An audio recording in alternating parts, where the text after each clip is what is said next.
Análisis feminista, donde el debate se transforma en propuestas.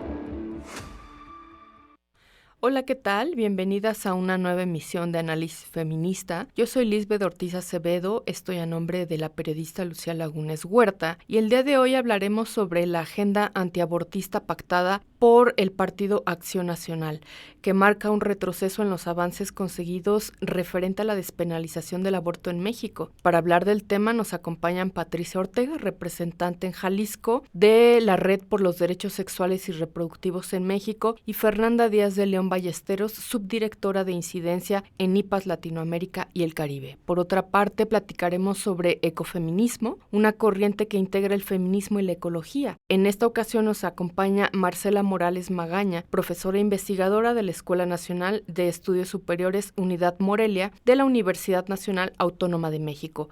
Las y los invito a acompañarnos. Me encanta poder recibirles para abordar un tema muy interesante el día de hoy. Yo les recuerdo el número que tenemos en cabina, al cual nos pueden escribir, nos pueden llamar, es el 55 60 60 55 71, o también por redes sociales en @violeta_radio_fm y en Twitter como Violeta Radio, y también así nos encuentran por Facebook. Hoy vamos a tener dos temas muy interesantes. El primero de ello es un tema que nos habla sobre el tema del derecho de las mujeres a decidir sobre nuestro cuerpo. Bueno, el Partido Acción Nacional pactó, suscribió, presentó una agenda antiabortista. Fue el pasado 13 de mayo, en ausencia de su candidata presidencial, Xóchitl Gálvez Ruiz. Bueno, pues integrantes de este partido respaldaron 17 compromisos con asociaciones antiabortistas para incluirlas en la agenda política. ¿Por qué es importante abordar este tema? Bueno, pues porque anunciaron que esta agenda se la llevarán al próximo Congreso de la Unión, el cual se va a renovar a partir de las elecciones que vamos a vivir este próximo 2 de junio. Bueno, pues esta acción partidista alerta sobre todo la defensa de la agenda de los derechos humanos de las mujeres y del aborto en México. Los intentos por echar atrás los avances de las mujeres en materia de interrupción legal del embarazo no son nuevos, pero ahora vamos a platicar del tema. ¿Por qué es importante? Es extensa, estos 17 puntos, pero el primero de ellos, bueno, la carta se llama Compromiso por la Paz, la Vida y la Familia. Bueno, el primero de ellos, nos vamos a centrar en el primero de ellos, que es iniciar leyes, decretos y normativas que valoren y protejan el derecho humano a la vida, sin discriminación alguna en cualquier etapa y circunstancias, desde la concepción hasta la muerte natural. Puede parecer una trampa. Para ello vamos a platicar el día de hoy con Patricia Ortega, y es representante en Jalisco de la Red por los Derechos Sexuales y Reproductivos en México. Muy buenos días, Pati, bienvenida para platicar de este tema. Hola, buen día, muchas gracias. Al contrario, gracias a ti. Y a Fernanda Díaz de León Ballesteros, ella es subdirectora de incidencia en IPAS Latinoamérica y el Caribe. Muchas gracias, bienvenida. Hola, buen día. Hola, ¿qué tal? Muy buenos días.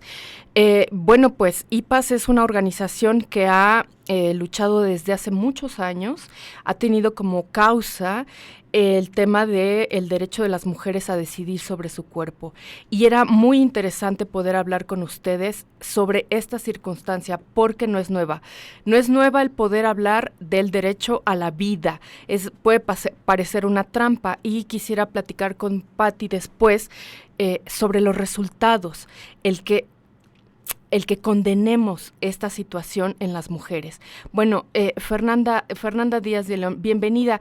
Dime si tú consideras que también puede ser una trampa el que hablemos sobre este discurso del derecho humano a la vida, porque sin duda no es nuevo, porque además han sido innumerables veces intentos los que han hecho por echar atrás tal cual, el derecho al aborto. ¿Y cómo se hace? Pues protegiendo la vida desde la concepción. Sí, como tú dices, muchas gracias por la invitación. Como tú dices, no es nuevo este ataque o este intento o este discurso de proteger la vida desde el momento de la concepción. Lo que me parece que debemos de resaltar en este momento es que pues estos puntos o estos acuerdos, estas iniciativas, van en contra de lo que ya la Corte definió y ya la Corte estableció, no solo en tema de derecho a decidir y de cómo es que criminalizar el aborto es inconstitucional y viola los derechos humanos de las mujeres, pero también en términos de declarar estas cláusulas, ¿no? Que se han incluido en algunas constituciones locales como inconstitucionales, ¿no?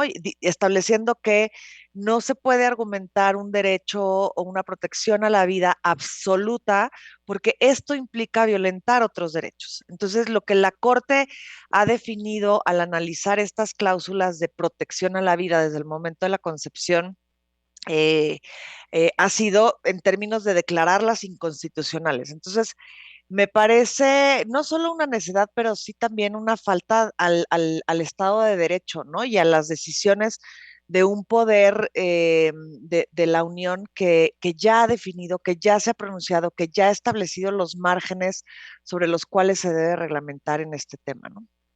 Sí, es ir en contra incluso de los pactos internacionales que tiene México. Y que son vinculantes y que debemos, bueno, además de que ya los suscribimos y que los firmamos, bueno, los tenemos que hacer realidad.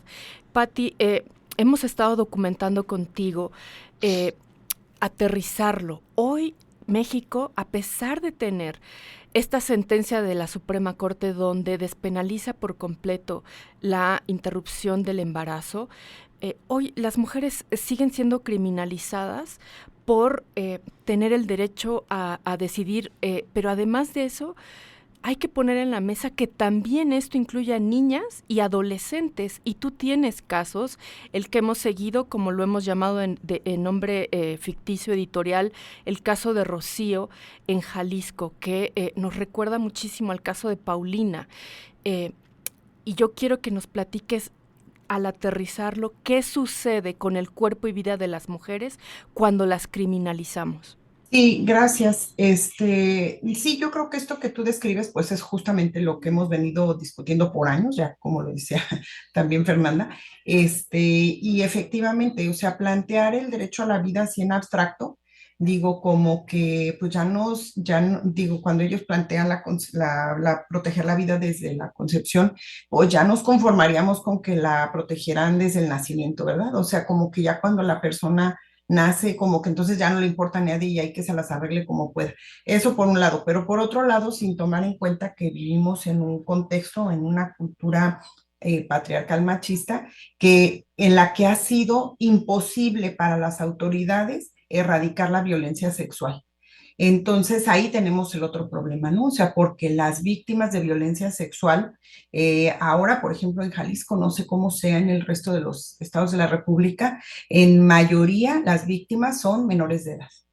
Y menores de edad antes pensábamos adolescentes, ¿no? Entre 14, 16, 16, 18 años, pero ahora estamos encontrando niñas, ¿no? Incluso bebés, pero bueno, niñas, cuando hablamos de posibilidades de embarazo de 11, 10, 9 años, incluso hemos tenido niñas de 9 años con embarazos por violación, y entonces, bueno, pues ahí tenemos otro asunto, pues si queremos proteger la vida, tendríamos que darle prioridad a la vida de las niñas que están viviendo violencia y que luego, resultado de esa violencia, no solamente el impacto de la violación, el impacto psicológico, sino también el impacto físico, viviendo un embarazo que las pone en riesgo, también físico, mental, pero además social, ¿no? Porque entonces quedan sometidas a una crianza que es impuesta, a un embarazo que es impuesto, a un parto que no es deseado y luego a una crianza que también es muy dolorosa y muy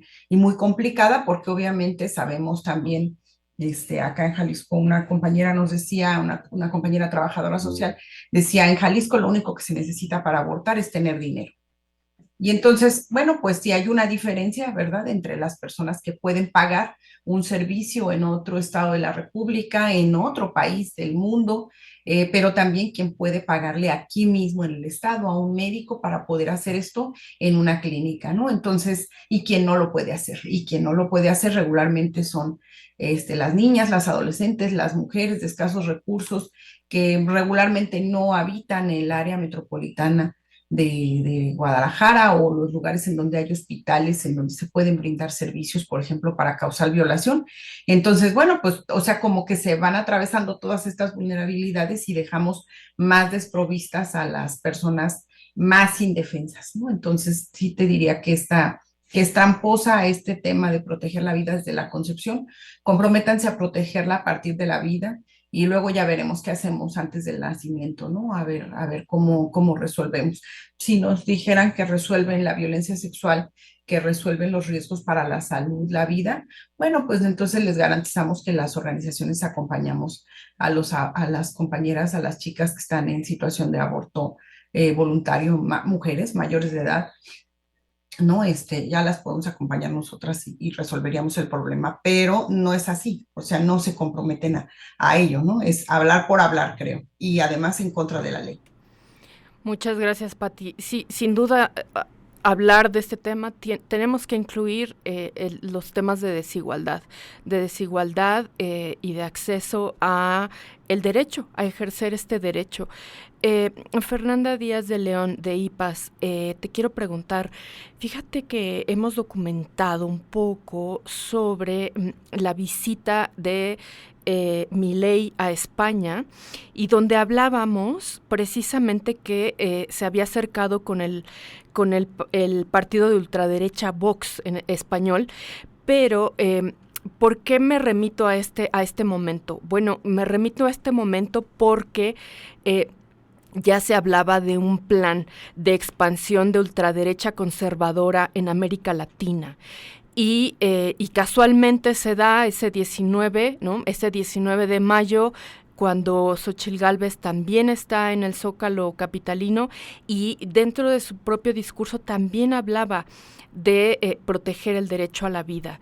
Y bueno, ahora se presenta esta circunstancia del Partido Acción Nacional y claro que no es nueva, desde luego, que lo tenemos ya considerado en las distintas agendas de derechos de las mujeres, pero la resistencia está ahí. Te quiero preguntar por la resistencia que ha tenido la Marea Verde. Se acaban de reunir aquí en la Ciudad de México, siguen despenalizando el aborto, en fin, que conforme hay esta oleada y expansión de la ultraderecha, me parece que continúa una resistencia importante de las mujeres que no queremos permitir que echen para atrás los derechos ya ganados. Sí, así es, gracias por la pregunta. Nos parece importante mencionar que este avance de los grupos de ultraderecha, pues está ahí, es presente, está latente, ¿no? Y queda claro que se acercan a los partidos o a las posturas más conservadoras en los distintos países, como tú bien mencionas, el presidente Milei, recién electo o recién que tomó posesión, pues claramente es partidario de limitar derechos, se ha referido a la interrupción del embarazo de manera muy lamentable y bueno, estos vínculos o estas reuniones que ha tenido con Vox, que tampoco no son ajenas en México, ¿no? O sea, Vox ha venido a visitar y ha tenido reuniones con el Partido Acción Nacional desde hace muchísimos años. Bueno, esta organización de la que ya se ha cubierto mediáticamente y se han hecho investigaciones, el Yunque, ¿no? Que surge en México y que después aflora, digamos, con Vox en España. Entonces, la realidad es que en México y en nuestros países en Latinoamérica estamos acostumbrados a tener esta resistencia. Me parece que en los últimos años las cortes y los avances que hemos tenido en términos de legislación, pues han ido mostrando lo que los derechos humanos significan para el ejercicio del derecho a decidir de las mujeres. Y en ese sentido me parece que la Marea Verde y que las organizaciones que hemos trabajado desde hace muchísimos años para lograr el acceso de las mujeres a servicios de aborto seguro, pues tendrá que seguir ahí, ¿no? O sea, no podemos cantar victoria, no podemos descansar. Este es un trabajo y así lo hemos entendido quienes nos dedicamos a esto desde hace muchísimos años, como Patricia también, que es una labor no solo de avance, pero también de defensa y resistencia, ¿no?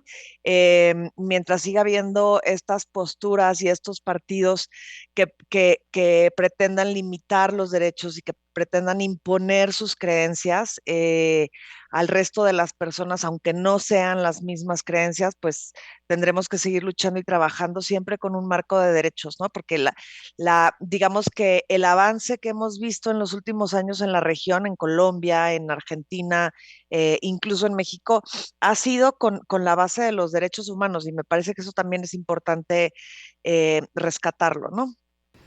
Sí, completamente de acuerdo. Ahora seguimos hablando de esta expansión y que sin duda no están garantizados. Estados Unidos nos lo demuestra y ahora lo platicamos. Patricia Ortega, te quiero preguntar, más allá de la ley, porque eso, como bien nos recuerda Fernanda Díaz de León, ya está en la Suprema Corte y ya nos lo dice, no podemos seguir criminalizando a las mujeres, porque además parece que nos embarazamos solas, ¿no? Las criminalizadas son las mujeres, las niñas, a las que han violentado sexualmente. También hay que incluir al personal de salud, porque los protocolos de actuación están en completo desconocimiento, parece, de ellos, de ellas. Esas personas necesitan también esta capacitación. Con el tema por ejemplo, de Rocío, es un tema clave, porque ellos tuvieron una participación importante en continuar una tortura contra una niña víctima de violencia sexual y consecuencia de ello un embarazo no deseado. Sí, definitivamente. Mira, lo que yo quisiera recuperar un poco como la vivencia que hemos tenido acá en Jalisco. En el 2009 se blindó la Constitución del Estado con esta idea de la protección de la vida desde la concepción hasta la muerte natural. Y en ese entonces las compañeras que estaban como en el tema, pues intentaron obviamente hacer una incidencia con los diputados que en ese momento estaban en el Congreso y impedir que esto sucediera. Y la Iglesia Católica lo que hizo fue traer el día de la votación, traer desde muy temprano de todas sus escuelas particulares, de todas las escuelas que maneja en el área metropolitana de Guadalajara, en camiones pagados, traer a la gente hasta el centro de la ciudad, que tomó pues la Plaza de la Liberación y tomó también el Congreso, impidiendo que las compañeras feministas entraran en el momento de la discusión de la votación, ¿no? Y todos estos chicos, chicas, iban con sus letreros, ¿no? Defendamos la vida y todo este rollo en contra del aborto. Y entonces, pues cuando hacíamos la evaluación de qué era lo que había pasado, pensamos en qué lo que tendríamos que hacer, como pensando en el largo plazo, era hacernos de una base social, es decir, empezar a meternos en los espacios, la mayor cantidad de espacios que fuera posible con la información sobre lo que es la violencia sexual, el aborto, el derecho a decidir, todo esto, ¿no? Y entonces esto ha cambiado. O sea, ahora y también un poco con la insurgencia de la Marea Verde Argentina. Nos decías sobre este 2009, nos comentabas la presencia de la Iglesia Católica durante esta resistencia. Adelante, por favor. Sí, y decir nada más que después, ahora que es la insurgencia, la Marea Verde, las chicas empiezan a salir en multitudes de que no había sucedido antes del 2018, con el pañuelo verde, ¿no? Entonces, esto que sucede entre el 2009, digamos 2010, hasta el 2018, es que todas las colectivas, todas las organizaciones feministas, con mujeres que estábamos en el tema, hicimos un trabajo de todos los días para llevar esta información a la mayor cantidad de población posible. con recursos a veces, sin recursos a veces, con más creatividad, ¿no? Con redes sociales también en algún momento ya apoyadas por eso. Pero entonces hay una transformación cuando la gente sale a la calle, no solamente en la manifestación, sino sale a la calle en su día a día, en su vida cotidiana, con su pañuelo verde en la mochila, entonces vemos que la discusión sobre el aborto se pasa a las casas, a las familias, a las salas y a los comedores de las casas, ¿no?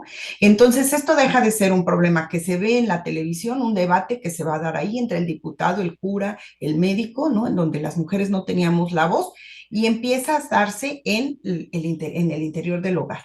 Empezamos a tener acompañamientos a los que la usuaria viene con su mamá, con su abuelita, con su papá, con alguien de la familia, ¿no? Y que a veces las mujeres, digo, a mí me tocó acompañar en un caso en el que la abuelita me decía, yo no estoy de acuerdo.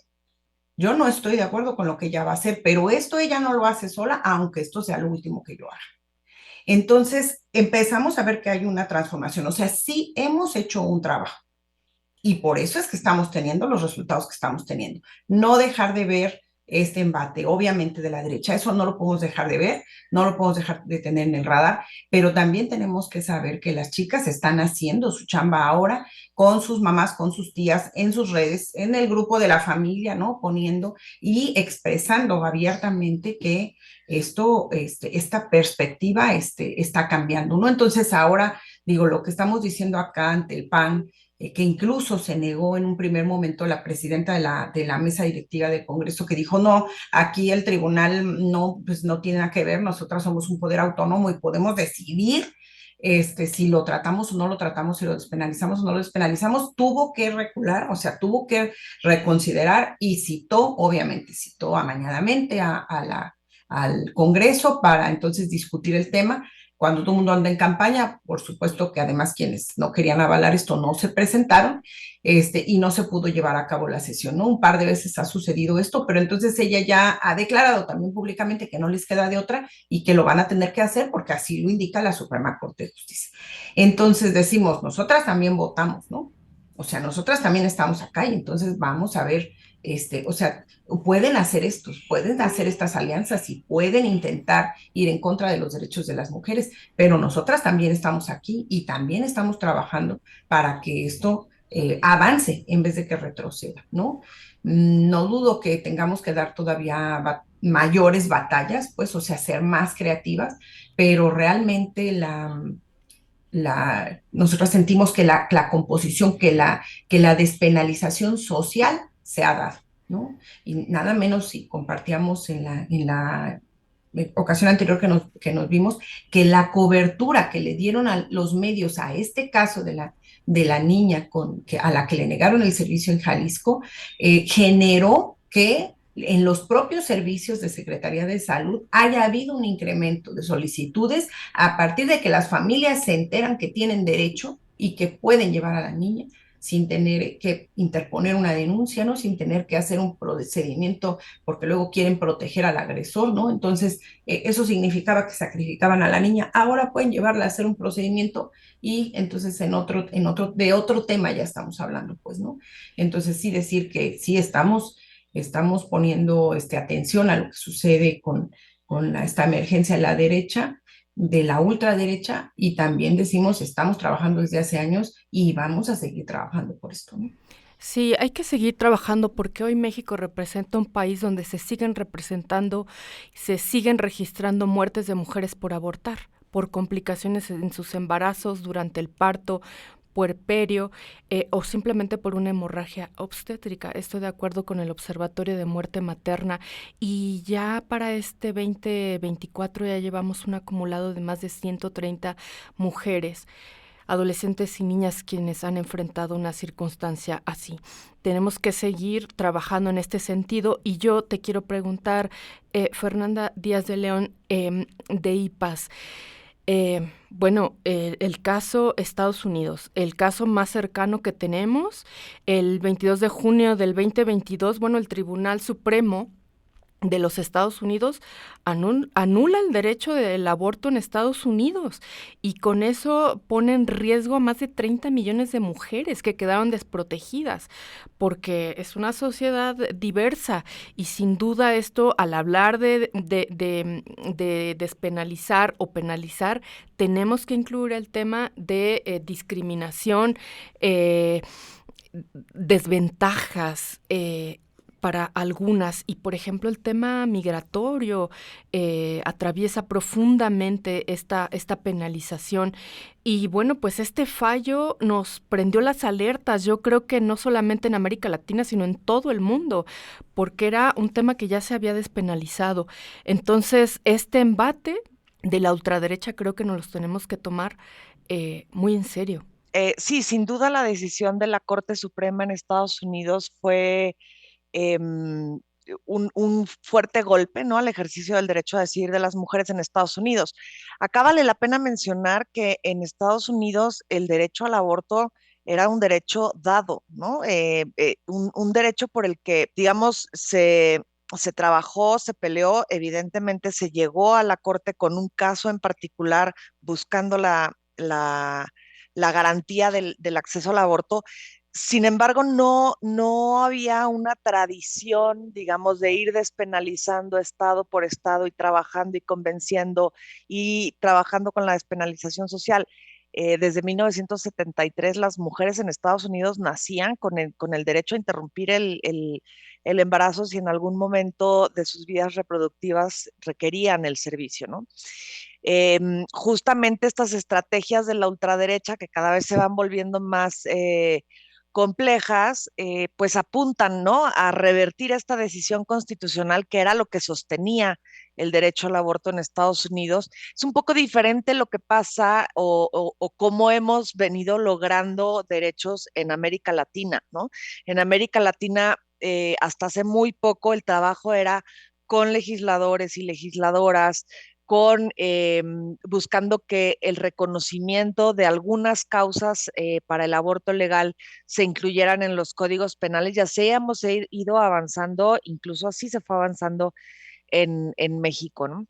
Es hasta ahora, recientemente, en el que se han litigado estos derechos en cortes constitucionales, como fue el caso de Colombia y su despenalización hasta las 24 semanas, o las propias decisiones de la Corte, empezando por Coahuila hace ya un par de años, ¿no? Entonces, lo que vemos, claro, en Estados Unidos lo que tú dices es una interseccionalidad, ¿no? Que hace más vulnerables a muchas mujeres, pero que eso es también lo que pasa o lo que pasaba en México o en los países de la región, ¿no? Son siempre las mujeres migrantes, porque en México también las mujeres que vienen migrando y que pasan por nuestro país enfrentan problemas de violencia, de negativas, de interrupciones del embarazo, las mujeres de color, ¿no? En Estados Unidos que están viendo también una vulneración mucho más agravada a sus derechos por su condición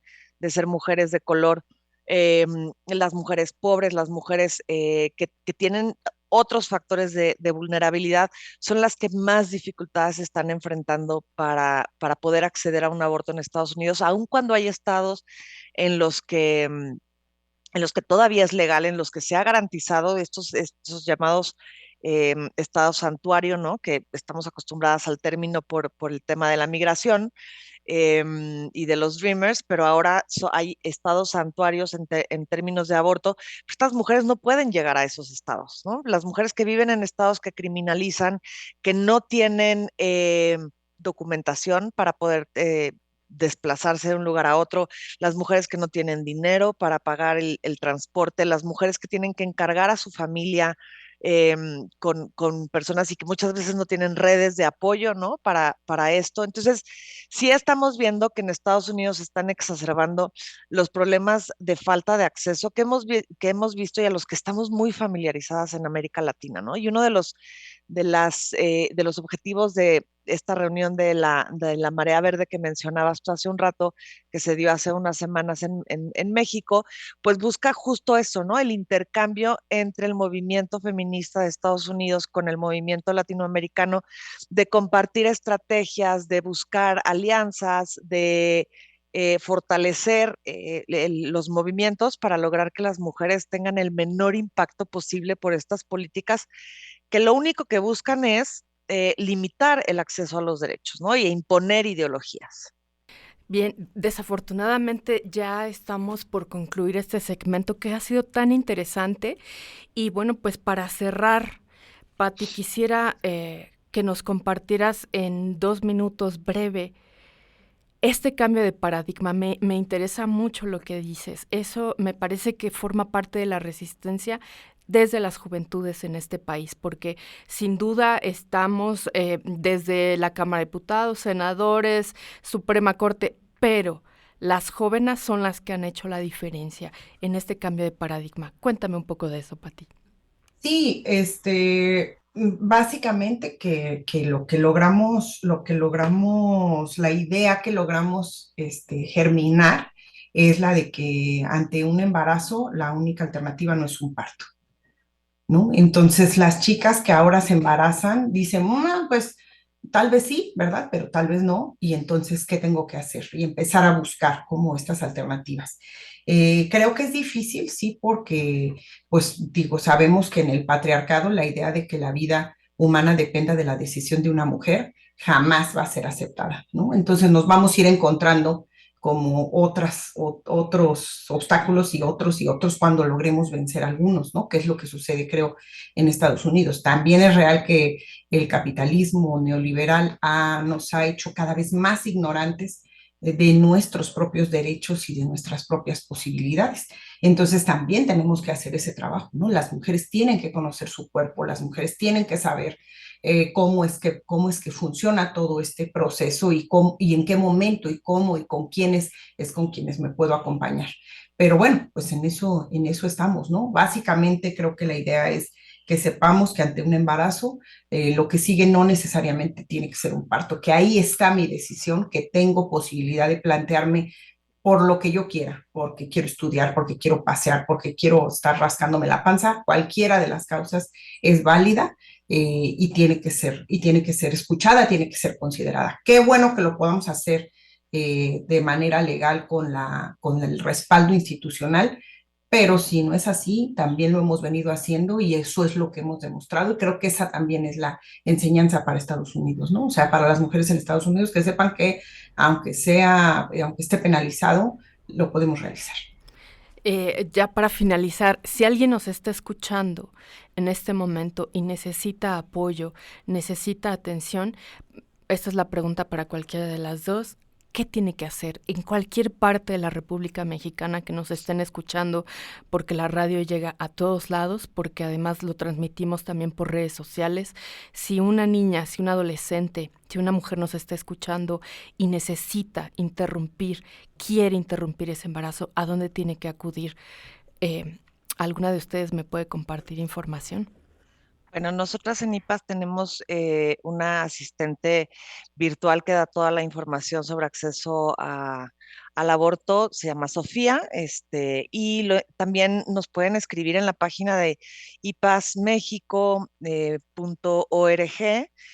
Ahí también podemos atender todas sus dudas. Tenemos información sobre las formas en las que se pueden interrumpir un embarazo, quiénes están obligados, pero decir básicamente que el Estado, cualquier autoridad sanitaria en el país tiene la obligación de garantizar información y acceso a una interrupción del embarazo, a un aborto seguro para todas las mujeres.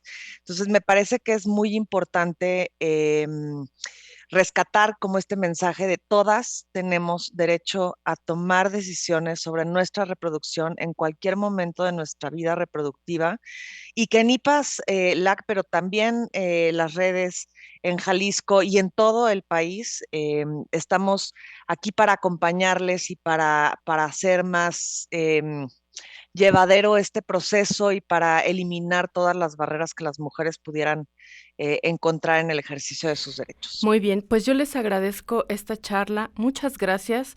Ahora que la colguemos también en redes sociales, vamos a incluir algunas de las redes sociales para quien así necesite acompañamiento, porque también entre mujeres nos acompañamos en este proceso. Y muchas gracias por conversar y seguiremos muy atentas de esta agenda de ultraderecha que se presentará en el próximo Congreso y seguiremos documentando la información. Muchas gracias, Fernanda Díaz de León de IPAS, y también a Patricia Ortega, con quienes pude conversar el día de hoy. Análisis feminista, donde el debate se transforma en propuestas. Vamos a hablar, bueno, hemos tenido mucho calor, ¿no? Hemos tenido mucho calor en la Ciudad de México y en todo el territorio de la República Mexicana. Bueno, vamos a hablar de ecofeminismo. Creo que será clave en estos próximos años. Para eso voy a conversar con Marcela Morales Magaña. Ella es profesora, investigadora de la Escuela Nacional de Estudios Superiores, Unidad Morelia de la Universidad Nacional Autónoma de México. Muy buenas tardes, Marcela. Bienvenida. Hola, ¿qué tal? Muchas gracias. Gracias por la invitación. Al contrario, muchas gracias por conversar con nosotras. Bueno, coincides, el ecofeminismo va a ser clave para darle respuesta, para encontrar nuevos modelos socioeconómicos alternativos. En fin, necesitamos ir en contrasentido de lo que hemos hecho hasta ahora desde el capital, ¿verdad? Desde este capital que nos ha hecho tanto daño y que hoy, simplemente morimos de calor, pero no nada más es eso. Tenemos repercusiones importantísimas en todo el mundo. Cuéntanos un poco sobre la clave que será el ecofeminismo en los próximos años. Y claro que sí. Bueno, me gustaría empezar mencionando que considero que lo que podríamos denominar sensibilidades feministas van a ser fundamentales para atender las problemáticas que estamos viviendo actualmente. No solo la perspectiva ecofeminista, que sin duda es central, creo, para que podamos no solo entender de mejor manera, sino además atender la problemática. Ahora bien, ya de manera más específica con respecto a las perspectivas ecofeministas, creo que van a ser clave para brindarnos pistas para entender de qué maneras vamos a experimentar de manera diferenciada todos estos cambios que estamos experimentando de manera cotidiana y que si logramos entenderlos de mejor manera, creo que podremos implementar acciones que nos ayuden a contrarrestar. Hay quienes dicen que ya no vamos a poder revertir, pero al menos sí podríamos contrarrestar y atender de mejor manera todas los cambios tan intensos que estamos experimentando en los patrones climáticos en todo el mundo. Entonces, y ahora estos patrones, precisamente, por ejemplo, este domo de calor con el que estamos viviendo, sin duda tiene maneras de afectar de forma diferenciada. Cuando nos quedamos sin agua, a las mujeres les afecta profundamente y tiene que ver con estereotipos de género, en fin, pero somos las administradoras del agua, somos quienes nos hemos encargado del acarreo de agua para la familia, pero esto pega profundamente a las mujeres, sin duda a toda la sociedad, pero ¿por qué afecta a las mujeres esta falta de agua, por ejemplo? Tendríamos que empezar por reconocer que las condiciones que vive la población ante estos cambios que estamos viviendo, pues no son iguales. Tenemos distintas formas de desigualdad. Por ejemplo, aquí la feminización de la pobreza juega un papel fundamental para entender esta problemática y por qué se expresa de manera diferenciada en la población. Entonces, de entrada, hay desigualdades preexistentes. O sea, antes de la hora de calor ya había desigualdades preexistentes. Y también, así como hay condiciones de desigualdad tan fuertes que pueden relacionarse con cuestiones de clase, por ejemplo, pero también de raza, ya se ha analizado mucho el lugar que tienen los procesos de racialización en estas afectaciones diferenciadas con respecto al clima, por ejemplo. Pues también las capacidades de adaptación que tenemos son muy diferentes. Las condiciones sociales son distintas. Entonces, específicamente en lo que al agua se refiere, Voy a ir a como un ejemplo muy puntual. Si en una casa tenemos infraestructura en donde, por ejemplo, hay una cisterna o aljibe, como se denomina en muchos lugares, para almacenar grandes cantidades de agua, si en algún momento hay un periodo de escasez o una política de tandeo que determina que en ciertas colonias cae un día y en otras cae en otro, quizá la persona que tenga esta infraestructura ni siquiera se va a enterar que no está recibiendo agua de manera cotidiana, a diferencia de las casas en donde no se tenga esta infraestructura, en donde no hay condiciones para almacenar agua o el agua se almacena, por ejemplo, en cubetas. Entonces, claramente la afectación va a ser diferente de inicio. O sea, esta política que pareciera igual para todo el mundo, pues se va a experimentar y se va a vivir de manera distinta en el día a día. Entonces, las responsables habituales de todo lo que tiene que ver con el suministro del agua, la circulación del agua dentro de los hogares, son las mujeres y las que tienen que tomar decisiones con respecto a qué se hace cuando no hay agua. Son fundamentalmente mujeres, entonces son ellas las que usualmente implementan estrategias de, por ejemplo, no hay agua, entonces vamos cargando la ropa al lavadero comunitario porque en la casa no se puede lavar. Entonces tienen esta carga adicional, no solo de lavado, sino de cargarla, desplazarla, traerla de regreso mojada a la casa. O hay comunidades en donde las mujeres son las que tienen que cargar los trastes, por ejemplo, para irlos a lavar a otro lugar, o que toman decisiones de hoy no se trabaja porque hoy nos quedamos a limpiar, a trapear, a lavar los enseres domésticos, porque hoy es el día que cae agua. Entonces ese día ellas no realizan otras labores remuneradas para aprovechar que es el día que cae agua, ¿no? Entonces impacta en su cotidianidad, en su fuente de ingreso y también en el uso del tiempo, ¿no? Porque a final de cuentas hay un montón de actividades adicionales que que se tienen que atender para poder resolver estas problemáticas que parecen muy menores, pero que a final de cuentas impactan de manera directa tanto en el ingreso como en el uso del tiempo.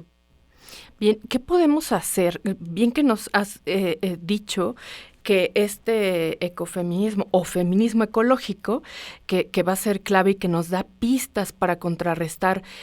Yo quisiera ser positiva, quisiera pensar que podemos echar marcha atrás al daño que le hemos hecho a nuestro planeta, a nuestra tierra, a la madre tierra, pero ¿qué podemos hacer en este momento con estas oleadas de calor? ¿Qué podemos hacer directamente en este momento toda la ciudadanía para poder comenzar a contrarrestar y echar atrás un poco este ecocidio que hemos hecho? Pues hay distintos enfoques, hay quienes ponen más el énfasis en los efectos y en los impactos, o sea, como centremos la mirada en lo que ya es un problema, por ejemplo, la gente que ya se tuvo que desplazar porque en su lugar ya no hay recursos suficientes para garantizar la existencia, pero también hay quienes consideran que tendríamos que poner atención en las causas, qué es lo que está ocasionando este impacto diferenciado. Y entonces se habla mucho de poner atención, por ejemplo, en los patrones de consumo. Se habla mucho de poner atención en la producción y el uso de los recursos que tenemos disponible y en general en los estilos de vida. Creo que algo que en donde es muy enfática, son muy enfáticas las perspectivas feministas ligadas al ambiente, tiene que ver con reconocer que lo que el calor es capitalismo. O sea, esta ola de calor está ligada al modo de producción. No podemos evitarlo, no podemos evadir esa discusión. Entonces, mientras sigamos consumiendo en la manera en la que lo hacemos, mientras sigamos produciendo en la manera en la que lo hacemos y nuestros estilos de consumo sean los que tenemos, va a ser muy difícil revertir estos fenómenos que estamos viendo que además van a un paso acelerado. Entonces, creo que esa reflexión y que aquí las perspectivas ecofeministas son muy insistentes en esta frase de poner la vida en el centro. Entonces, ¿qué es lo que quisiéramos preservar, ¿no? ¿Qué es lo que merece la pena ser cuidado? ¿Qué es lo que quisiéramos que persista, que sobreviva? Y sobre eso empezar a tomar decisiones que tendrían que ser muy colectivas y además también de largo aliento, ¿no? Entonces, creo que la parte más difícil que estamos enfrentando es que no nos gusta escuchar que tendríamos que cambiar la forma en la que vivimos, ¿no? O sea, que tendríamos que cambiar nuestros estilos de consumo. Y además también se suele responsabilizar habitualmente a la población más empobrecida, que de por sí ya enfrenta los desafíos más grandes. Entonces, es muy real cuando decimos, bueno, pues en casa se podrán implementar medidas como el vaso de agua para evitar desperdiciar cuando te lavas los dientes, ¿no? Y para nada se trata de decir que esas medidas no son importantes. Nos sensibilizan y nos ponen en la lógica de pensar con el agua, de dónde viene, qué implica traerla, etcétera. Pero si no ponemos también la atención en los miles de litros, de metros cúbicos que tiene concesionada una refresquera, pues entonces no estamos entendiendo la dimensión del problema, ¿no? Y creo que tendríamos que estar mirando en ambas escalas, en la vida cotidiana, en lo doméstico, en todas las acciones que tenemos que implementar al nivel de la casa, de las familias, de las personas, pero al mismo tiempo también tener una perspectiva amplia de cómo se puede, qué cambios estructurales tendríamos que estar generando. Entonces no hay ingenuidad en el sentido de decir, no usemos popotes, por decir cualquier cosa, que son medidas habituales que nos nombran, ¿no? Desde luego que eso es importante, pero al mismo tiempo es como tener esta mirada también amplia que va directamente pues a esto, a lo que ya mencionaba, ¿no? De los patrones de consumo, y creo que esa es la parte más incómoda. Por eso muchos feminismos ambientales están ligados a esta idea del decrecimiento, de tenemos que, así, decrecer. No podemos producir al ritmo que lo hacemos, ni podemos consumir al ritmo que lo hacemos, y por más incómodo que sea, pues es la vida de lo que hay, la que está en juego, ¿no? Entonces creo que esa perspectiva, ese sentido de urgencia es también lo que está puesto sobre la mesa desde los feminismos ambientales, de entender que es para hoy, no podemos esperar a pensarlo mañana. Mira, Marcela, te escuchaba y a mí me encantó esto de pensar con el agua, sobre todo de manera pedagógica, porque pensamos que, bien, hay alternativas para transformar a nivel macro y a nivel micro. Ok, nosotras no tenemos incidencia en los sistemas hidroeléctricos ni ante las grandes empresas que consumen muchísima agua, pero sí podemos hacer una diferencia, me parece, para las nuevas generaciones. Esto, por ejemplo, el que tú dices, utiliza el vaso de agua para poder asearte la boca, eso, por ejemplo, para las nuevas generaciones, crear este nuevo paradigma, crear una nueva forma de vincularnos con el agua, será importante para ellas. Me parece que es fundamental para nosotras. Quizá esto no haga la diferencia tangible, pero sí podemos enseñar una nueva forma de vincularse con el agua a las nuevas generaciones. Y creo que es importante esto, precisamente estos hábitos comunitarios e incomodarnos, porque es eso, es una incomodidad y tenemos que atentar contra nuestro estilo consumista de agua.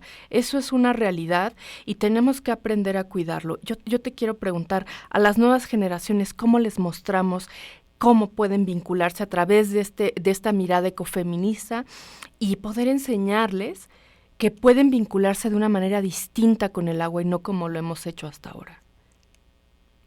Hay una serie de abordajes que a mí me gustan mucho que tienen que ver con el reconocimiento de la vincularidad y la interdependencia. O sea, nuestra existencia está ligada a la existencia de todo lo demás. Nosotros no existimos de manera aislada. Y creo que esa sensibilidad que, de hecho, en muchos pueblos es parte de su cosmovisión habitual, entender esto de, bueno, si se afecta la montaña, si se afecta el río, si se afecta el bosque, si se afecta el aire que respiramos, nos afecta de manera directa a todos. No solo me refiero a lo humano nada más, ¿no? Entonces creo que esa sensibilidad de entendernos en vinculación, de entendernos en interdependencia, es quizá la parte más rica y nutritiva que yo he encontrado en la sensibilidad feminista con respecto al ambiente, y que sí creo que de alguna manera nos coloca en un lugar distinto con respecto a, de entrada, no sentirnos aislados, pero además reconocer que lo que a mí me afecta, te afecta a ti, pero además afecta a todo lo demás. O sea, estamos, y no se trata de una romantización de las relaciones, no se trata de que todos seamos amigos, se trata de entender la complejidad de la vida. Y a partir de allí, pues, entender que, por ejemplo, el agua es indispensable para que existamos nosotros como humanos, pero no solo nosotros. Hay muchos lugares en donde los animales ya experimentan estrés hídrico, donde la flora experimenta estrés hídrico porque le hemos quitado toda su agua. Entonces hay bosques que están afectados por la falta de agua. Y tener esa comprensión en donde decimos, urge el agua para las colonias, sin duda. Y urge el agua también para el bosque y para los animales que viven allí. Y entonces como entender esta relación amplia, creo que de entrada nos permite sensibilizarnos con lo que hay y no sentirnos aislados, pero además también nos habla de la responsabilidad que tenemos con respecto al entorno, ¿no? No como algo separado, sino como algo de lo que hacemos parte. Yo pensaría que esa sensibilidad es algo que entre las infancias se entiende de una manera tan directa y tan clara.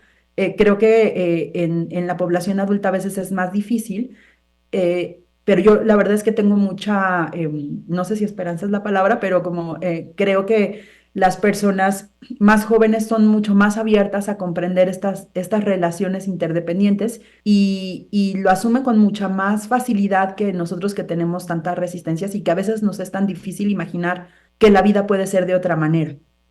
Sí, yo vengo de un México donde tomábamos agua de la llave y éramos completamente sanas, las personas no nos enfermábamos y el mirar esa transformación en tan pocos años en vida terrestre, digámoslo así, ha sido muy impactante, pero me parece que sí, yo también coincido contigo, Marcela, en que pues tengo esperanza en que podamos en colectividad y en comunidades poder resistir ante esta circunstancia. Yo quiero agradecerte mucho que hayas conversado el día de hoy conmigo. No nos soltemos por ahí, hay que seguir documentando estos ecofeminismos y toda esta labor tan importante que hacen a nivel mundial, porque creo que será parte de la agenda ya indispensable política, en la agenda política que llevaremos en los próximos años. Muchas gracias, te agradezco por esta conversación y sigamos en ella durante